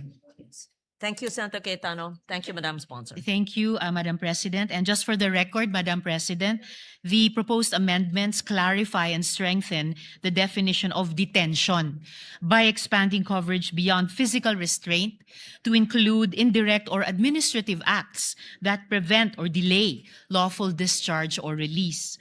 The revisions also broaden the scope of covered facilities expressly, and here this speaks to the concern of the gentle lady from Taguig and Pateros, expressly include caregivers and deceased patients and clarify prohibited acts such as withholding discharge documents, delaying cadaver release, or refusing medically authorized device removal. These changes close interpretative loopholes, align the definition with actual detention practices, such as palit-ulo, and strengthen patient protection consistent with the intention of RA 9439. Moving on, Madam President, Sorry. Yes, Madam Yeah. President. Again, this issue is so close to my heart, so I'm just randomly thinking of other situations. Did Her Honor, or for that matter, any of our colleagues, come across situations where yung gamit nung pasyente hindi nire-release? Kasi tinatanong ko yung staff ko ngayon, parang meron ding ganon. So baka we should consider that even the belongings, because it could, imagine now that people bring their laptop, yung mga long staying doon, baka may dala pang, di naman refrigerator, pero baka may dalang, pwede may nagpapasok ng refrigerator now that I remember. So would Her Honor consider that, na they cannot also hold Personal belongings. the belongings, yeah. Certainly, Madam President, lalo na kung personal belongings naman talaga yun ng pasyente or pamilya or carer niya, dinala nila for the confinement, certainly they should not be, kumbaga, withheld from them kapag uuwi na, Madam President. So actually, sabi nga po ng staff ko, medyo maraming report na kinukuha yung cellphone. So I will draft an amendment and then balikan na lang po natin. I will submit the language in a while. Yes, thank you for that. We take note of that. Thank gentleman. you. Thank you, Madam President. Oo. Yes, Madam We President. recognize Senator Erwin Tulfo. Majority Leader. Thank you, Madam President. Good lady sponsor. Nais ko lang pong idagdag sana kung wala pa po dito, ay nabanggit po kasi ni Senadora Pia na yung mga laptop at cellphone. May mga nangyari na rin po na kukunin na lamang po ng tatay o ng asawa yung pasyente sa ospital at wala pong pambayad, pinapaiwan po yung kanyang hanap buhay. Tricycle o jeepney, minsan po ay wala pong mga cellphone. Ang pinapaiwan po ay tinatanong, may traktor ka ba? Hand traktor. No choice po kundi gagawin po ng pasyente, ng asawa o ng tatay, iiwan po ang kanyang pangkabuhayan. Jeepney, tricycle driver, tricycle, traktor, hand tractor, Madam President, good lady sponsor. So, just in case kung wala pa po, baka pwede isama na ho natin na wag naman na hanap buhay po yun eh. May lalabas niya nga po yung kanyang anak, asawa, subalit yung kanyang pangkabuhayan naman po ay mawawala. Thank you, Madam President. What is the amendment of Senator Tulfo then? Gusto ko po sanang maisama po ito How do we phrase it? kung isama na rin po Yes. doon sa amendment Livelihood? po na kay Senadora Pia, yung livelihood, wag naman pong alisin yung livelihood, Madam President. And so we would include personal belongings and livelihood? Is that what the sponsor would agree to? Again, Madam President, probably subject to style, but I fully recognize the not just concern but real situations na inilalarawan ng good gentleman mula sa Palawan. Kaugnay nung dati ring mga or kasalukuyang practices na pinapipirma ng promissory note at kailangan may collateral. Paano nga po kung walang collateral or maika-collateral yung tao? Na aabot pa hanggang sa mga kagamitan para maghanap buhay. So this amended law is intended or amendatory bill is intended to prevent such situations. So I would be open to adding language reflecting the concern raised by the good gentleman. Thank you. Madam President, Yes, if I may. Majority Leader. Madam Yes. President, we have been talking about the proposed amendment of the distinguished gentleman from Palawan, and right now, Senator Pia and our minority leader are coordinating with each other with the right word that will be introduced later on. So we would like to put that into the records. Madam President, if I may I just move for a minute suspension? Session suspended.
Madam President, to allow our colleagues to craft the necessary amendments being proposed here on the floor, may I move that we suspend consideration of Senate Bill number 1511 under Committee Report number 15. And so move, Madam President.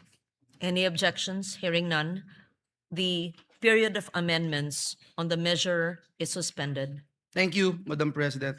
Madam President, with the consent of the body, I move that we transfer from the calendar for ordinary business to the calendar for special orders House Bill number 6639 under Committee Report number 61 and House Bill number 6644 under Committee Report number 62.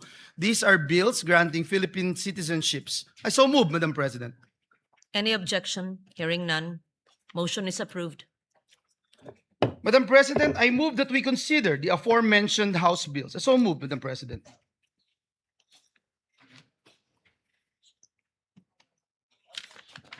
Any objection? Hearing none. The motion is approved. Secretary, please read into the record the title of the bills without prejudice to inserting into the record the whole text thereof. House Bill number 6639, an act granting Philippine citizenship to Benny Francois Boatwright III.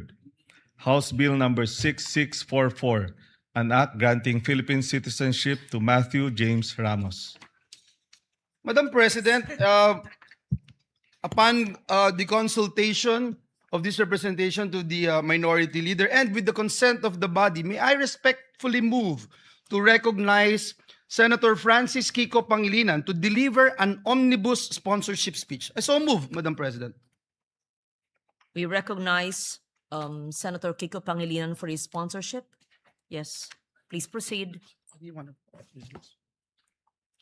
Thank you, Madam President. Thank you, distinguished Majority Leader, Acting Majority Leader, and to our distinguished colleagues. I rise today, with the permission of our colleagues, for an omnibus sponsorship of two committee reports.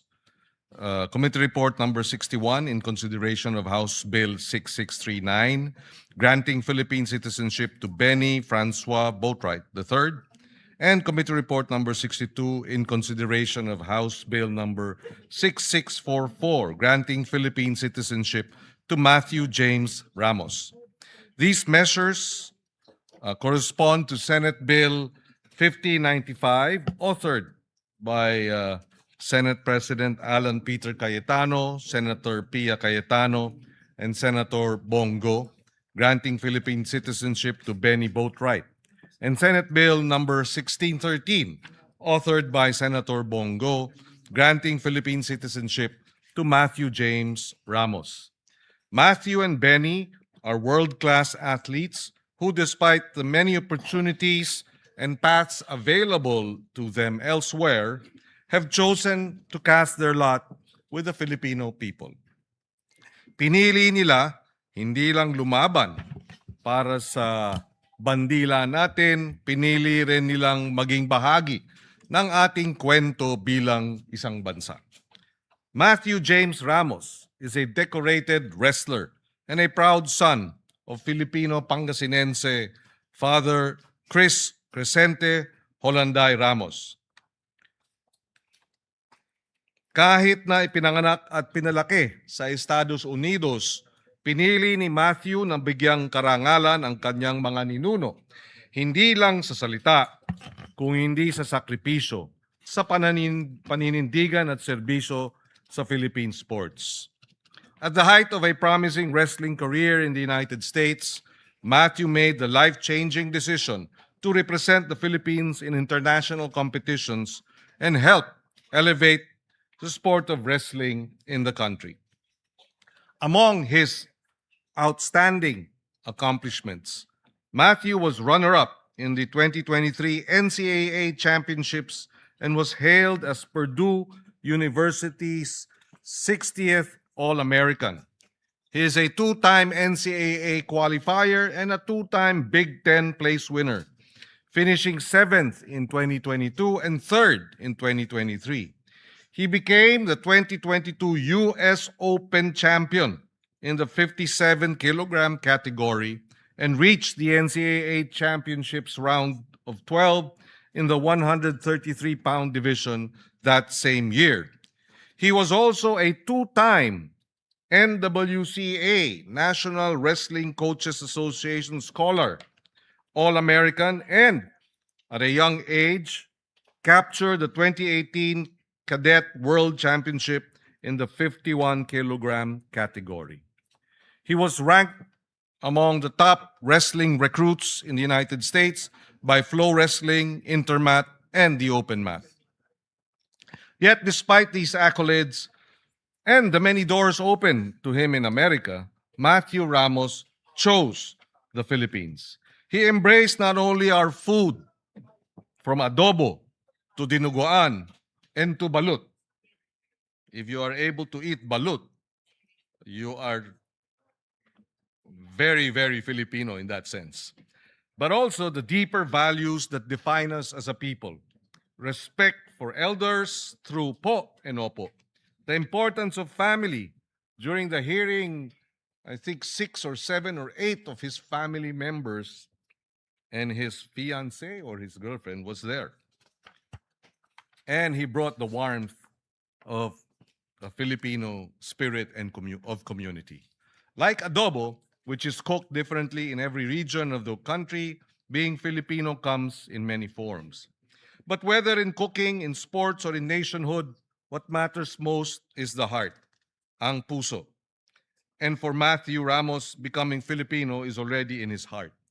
He was unable to attend today's sponsorship speech, Mr. President, but he was actually here last week when we were scheduled to sponsor it last week. He had to go back to the United States for a competition, but he is committed to coming back when we pass this measure in plenary.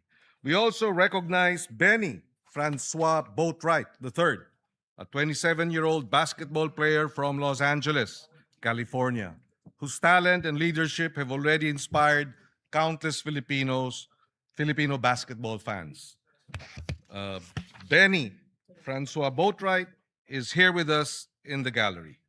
Standing at 6 feet 10 inches, Benny joined the San Miguel Beermen in December 2023 as the team's import for the PBA Commissioner's Cup. He played a crucial role in leading the Beermen to the championship, delivering 19 points, 13 rebounds, 8 assists in the title-clinching Game 6. But beyond his athletic ability, Benny understands something deeply familiar to Filipinos, that basketball is never about one person alone. It is about trust, sacrifice, and teamwork. That spirit mirrors our own Bayanihan tradition, the belief that people achieve greatness when they lift one another up. By embracing the Philippines and choosing to stand with Filipino athletes, Benny Boatwright strengthens not only our basketball program, but also our hopes of excelling on the international stage, defending our Asian Games title, and one day returning to the Olympics. In recognizing the sincere desire of Matthew James Ramos and Benny Francois Boatwright III to become Filipinos, these bills seek to honor not only their achievements as athletes, but also their genuine commitment to our flag, our people, our culture, and our nation. For citizenship is not defined solely by jus soli, meaning right by birthplace, or jus sanguinis, meaning right by blood. As people have moved since the beginning of time, citizenship is also defined by the right by choice. Citizenship is also defined by choosing to carry the Philippine flag with pride and honor before the world. Mabuhay ang pinipili ang Pilipinas, mabuhay ang nagmamahal sa Pilipinas, mabuhay ang Pilipinas. May we request our colleagues, we urge them to support this measure and its immediate passing. Maraming salamat, Mr. President. Thank you, Senator Pangilinan. Majority Leader. Madam President, the gentleman from San Juan, Senator Jinggoy Estrada, would like to deliver his co-sponsorship speech. I move that he be recognized, Madam President.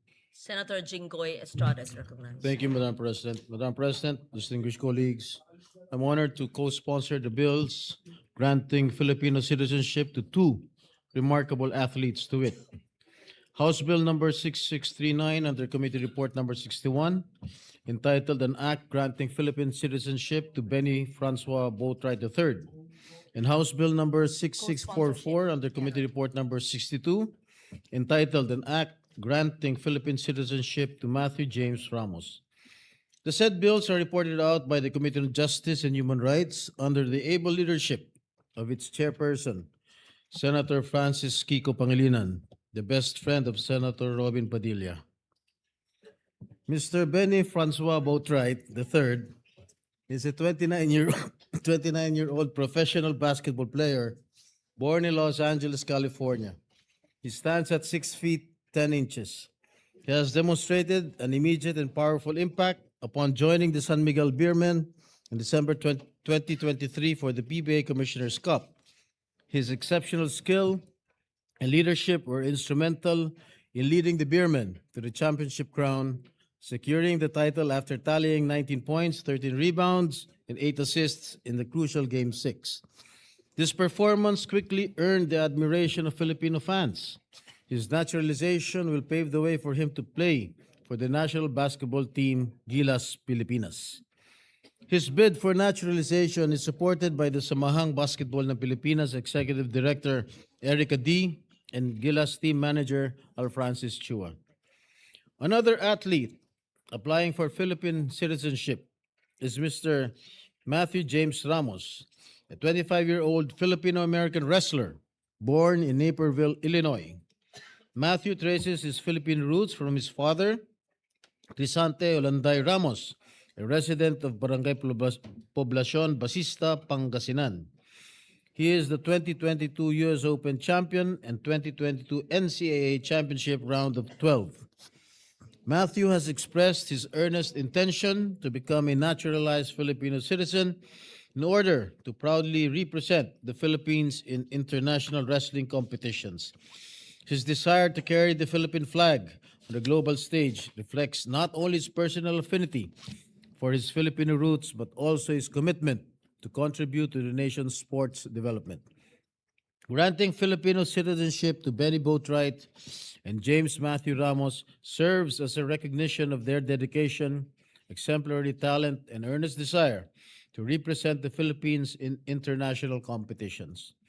As a staunch advocate of basketball and sports in general, this representation has been continuously supporting measures that will improve the conditions of Filipino athletes and to make them globally competitive dahil sama-sama tayong nangangarap na makita ang Philippine sports, basketball man o wrestling, na umangat sa buong mundo.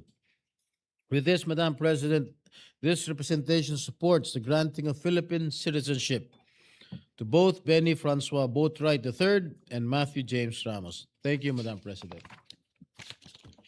Thank you, Senator Jinggoy Estrada, Majority Leader. Oh, Senator Pia Cayetano will deliver a co-sponsorship speech. Thank you, Madam President.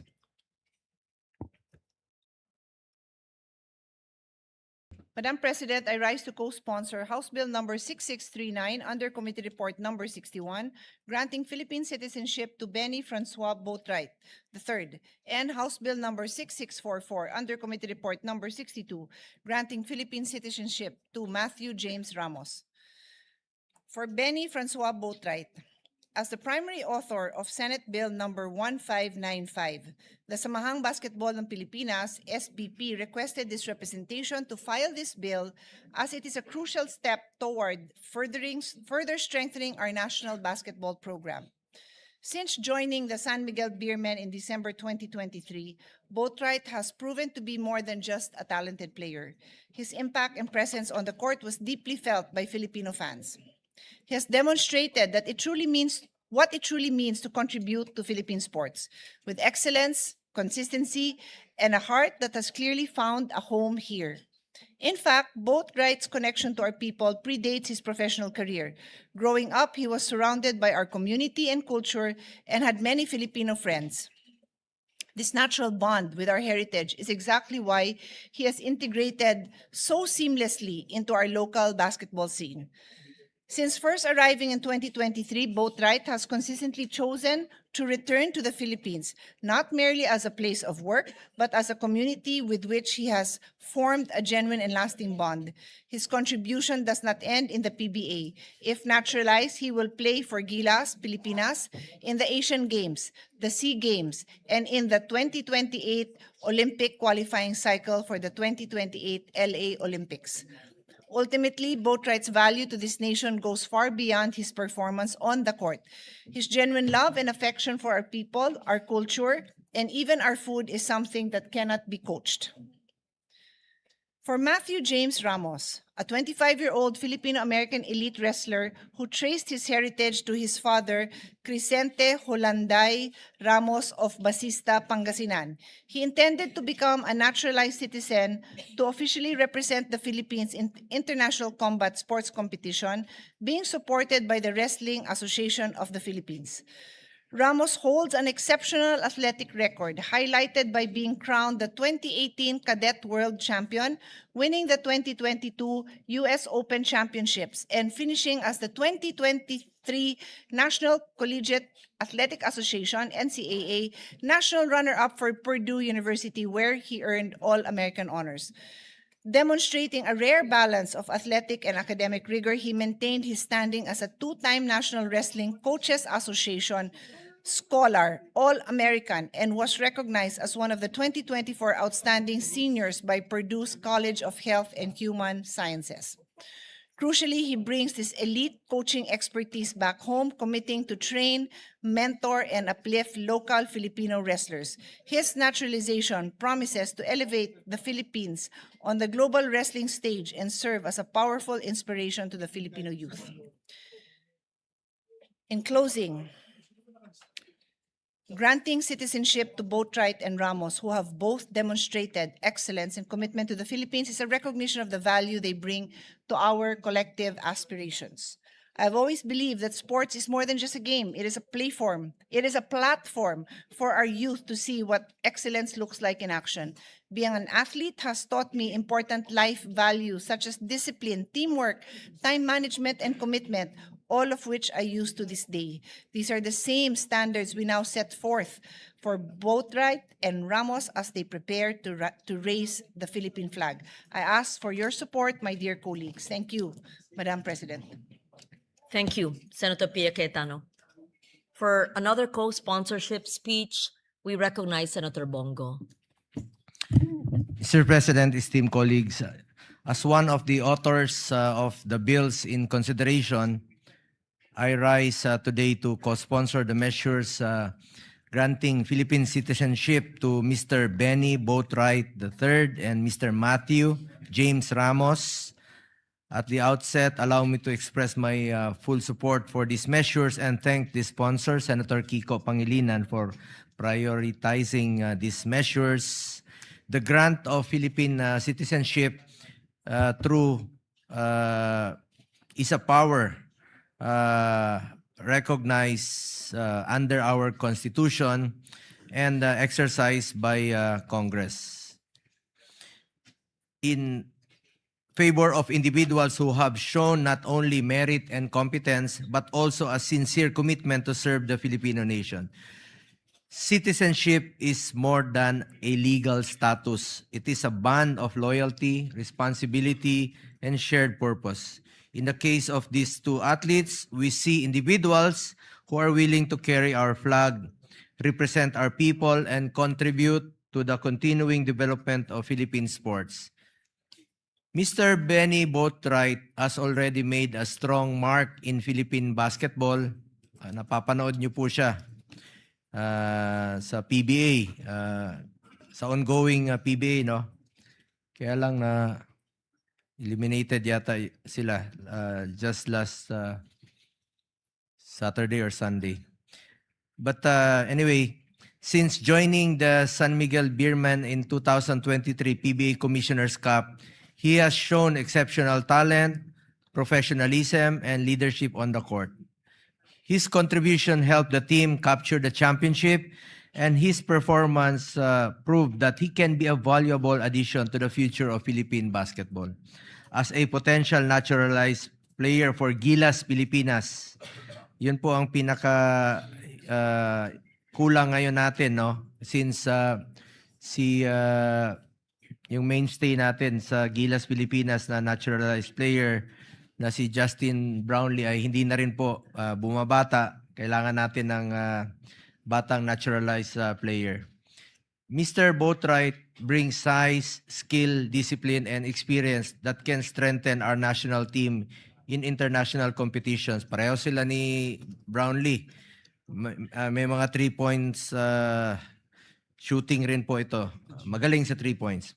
His possible inclusion will not only improve our competitiveness, but will also contribute to our long-standing dream of seeing the Philippines stand proudly among the best basketball nations in the world.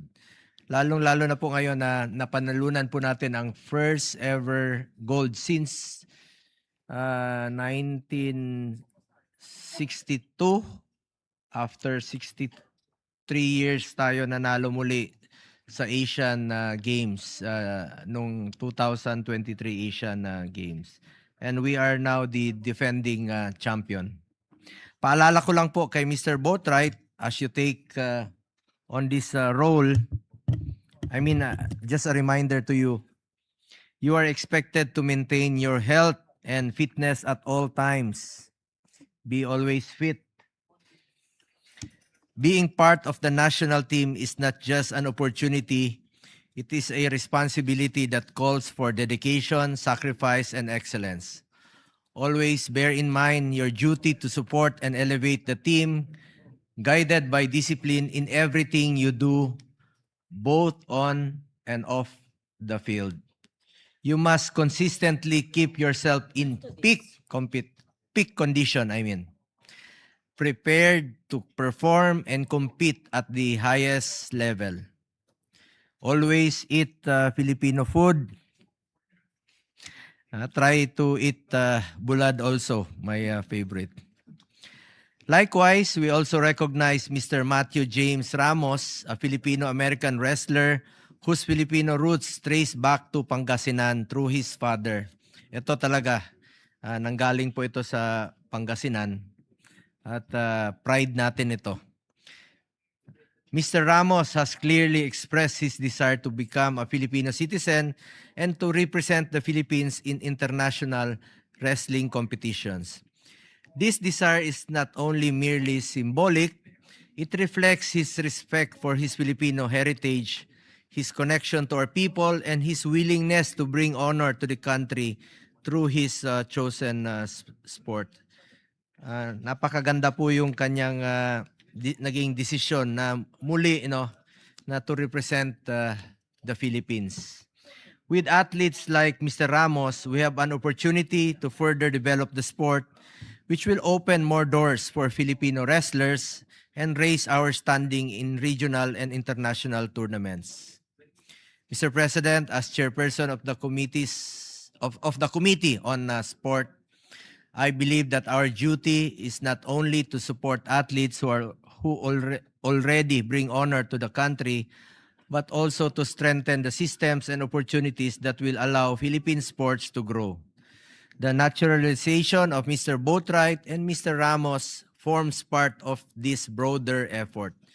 It allows us to build stronger national teams, expand our national talent pool, and inspire young Filipinos to dream bigger, train harder, and believe that they too can represent the country with pride and excellence. These measures are not simply about granting citizenship to two deserving individuals. They are also about investing in Philippine sports and recognizing those who are ready to serve and honor the Filipino flag. Thank you po, Mr. President. Thank you po, Madam President. Thank you very much, Senator Bongo. Majority Leader. Madam President, to allow our colleagues to further study the measure, I move that we suspend consideration of the aforementioned bills. I so move, Madam President. Any objection? Hearing none. Motion. Senator Mig Zubiri, our former Senate President, is seeking the floor. I move that he be recognized, Madam President. Recognize Senator Migsubiri. Thank you, Madam Tita Ganda of the Senate. Nice to see you smiling, former Yes, I Senate President had Zubiri. a lack of sleep yesterday, Madam President. That's why I was not up to speed with what was happening. But anyway, Madam President, on the, I just wanted to raise not an issue. I am fully supportive of these two gentlemen that will be taking their, hopefully, their oath as Filipino citizens. But one of them happens to be a son of a Filipino, Mr. Ramos, the wrestler. And I was talking to my colleagues, or my dear friend Alvin Aguilar is here from the Wrestling NSA. We're together with the NSA. He's for wrestling and I'm for Arnis. And I was saying to Senator Kiko Pangilinan, that he was used to be the chairman of the Committee on Justice, that maybe we can make an amendment, or we can have amendments to the dual citizenship law. Kasi kung automatic na dapat kung yung nanay mo o tatay mo ay Pilipino, bakit pang dadaan sa ganitong proseso? Dapat automatic. Under the old law that Senator Frank Drilon passed, apparently there was a timeline, like a cutoff date, that everybody who had who were older and like they're already adults that wanted to be Filipino citizens again, or be dual citizens, there was a cutoff date.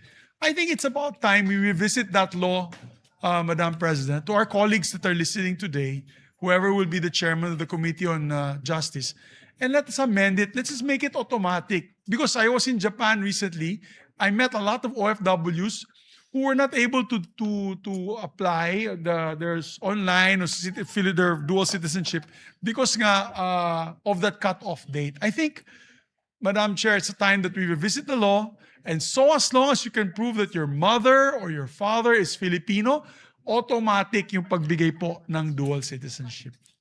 We take Thank you. note of that, Thank you very and much. this representation would be happy to support a bill. I just asked now the Secretariat, there is no amendment to the dual citizenship law, and if they can help us draft a amendment to the dual citizenship, then perhaps Senator Subiri can be one of the principal authors of the measure. We'll do that. Thank you. Thank you. Thank you. Majority Leader.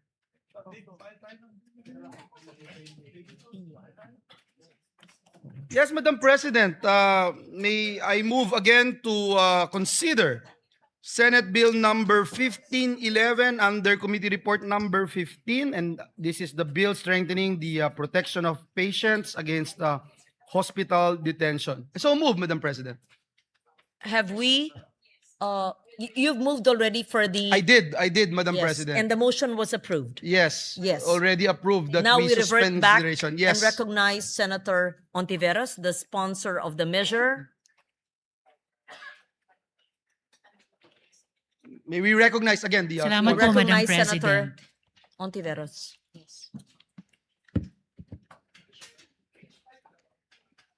Salamat po, Madam President.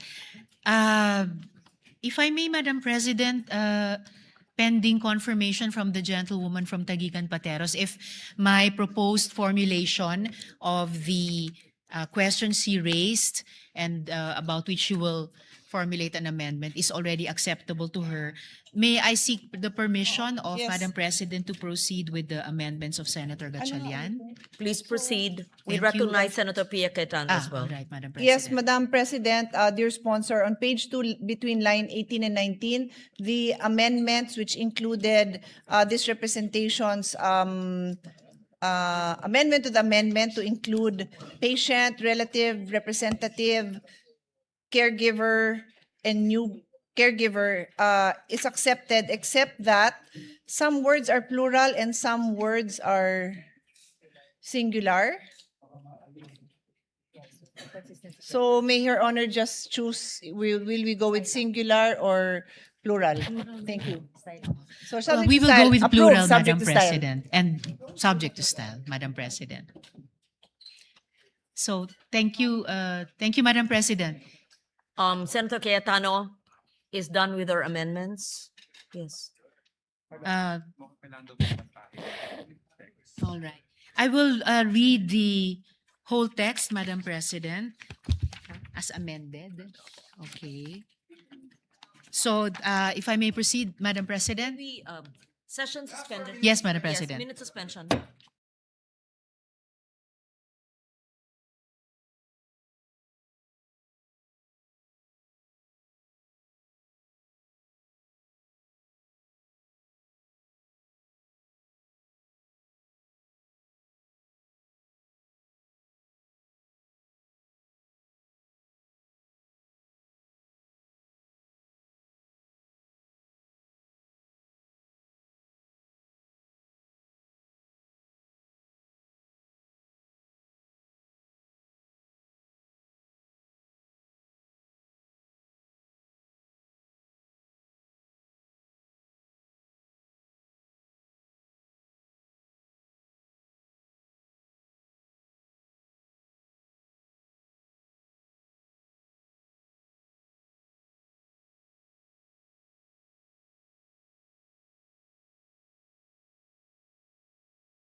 We recognize once again the sponsor of the measure, Senator Risa Ontiveros.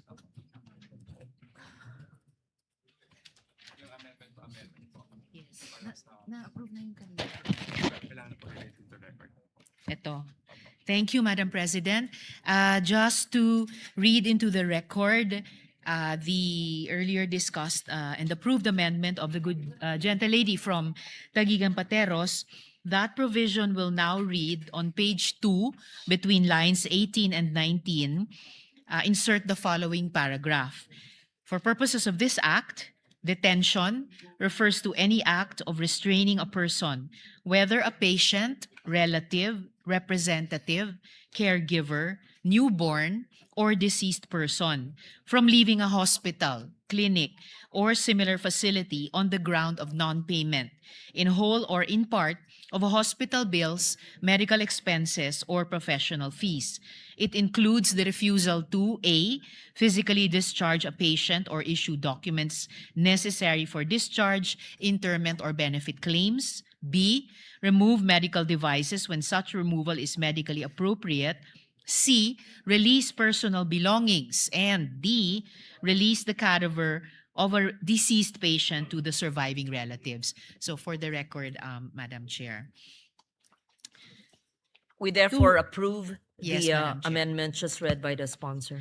Thank you, Madam Chair. To proceed, still on page 2 from Senator Gatchalian.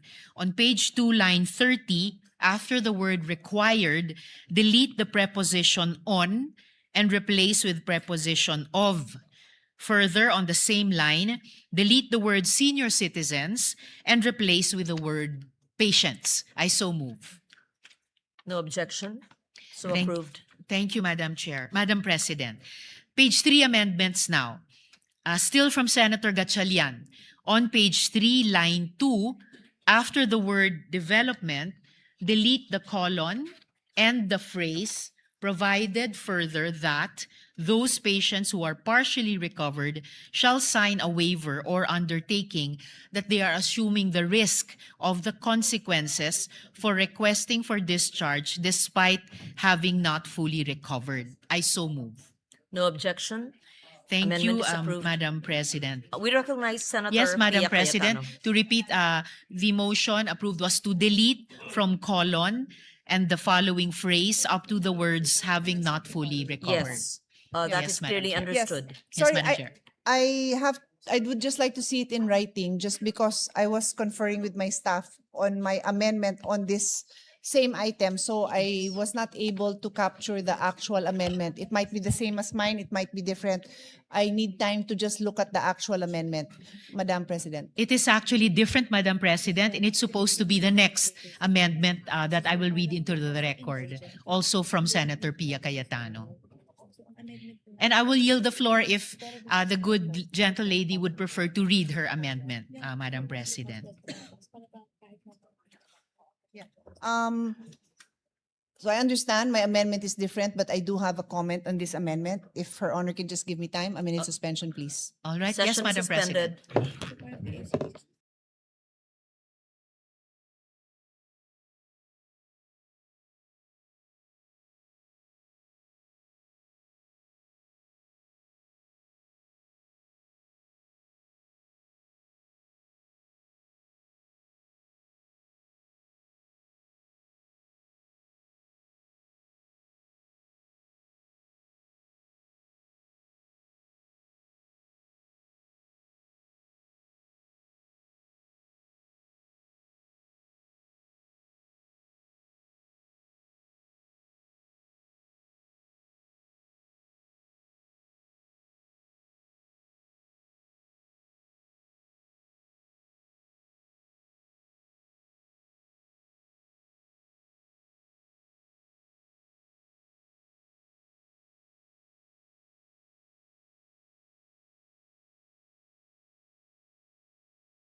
Yes, Madam President. As agreed upon by our minority leader and the members present here today in this plenary, may I just respectfully move that we suspend consideration of Senate Bill number 1511 under Committee Report number 15 with the commitment that this will be tackled first as first item tomorrow, Madam President. I so move, Madam President. No objection? Hearing none, the consideration of the measure is hereby suspended until tomorrow. Thank you, Madam President.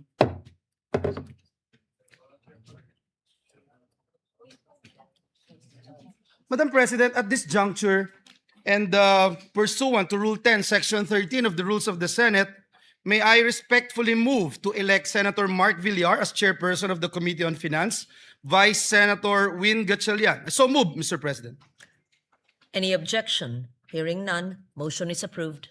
Thank you, Madam President. Madam President, I move that we adjourn the session until 3 o'clock in the afternoon of Wednesday, May 20, 2026. So move. Any objection? Hearing none, session is adjourned until 3 o'clock in the afternoon of Wednesday, May 20, 2026.